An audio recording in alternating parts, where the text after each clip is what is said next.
మొన్న చంద్రబాబు గారు మాట్లాడినప్పుడు డాక్టర్ల గురించి డాక్టర్లు చాలా ఆగ్రహం వ్యక్తం చేశారు. అది కూడా మనం మాట్లాడుకున్నాం.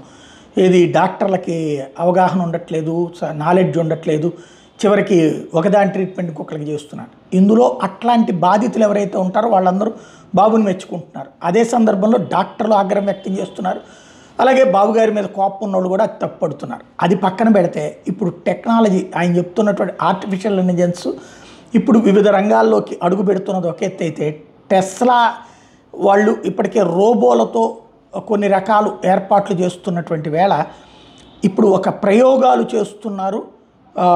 ఏదైతే మానవ శరీరం మీదన రోబో ఆపరేషన్స్కి సంబంధించినటువంటిది ఈ కాస్త ఇప్పుడు సరికొత్త ట్రయల్స్ ఇవి ఫ్యూచర్లో కనుక కంటిన్యూ అయిపోతే ఇక డాక్టర్లు స్పెక్టేటర్స్గా రోబోసు ట్రీట్మెంట్ చేసేటటువంటి వ్యవస్థగా మారేటటువంటి అవకాశం ఉంది. ఇది ప్రమాదకరమా ప్రయోజనకరమా అన్నది కాలం డిసైడ్ చేయాలి.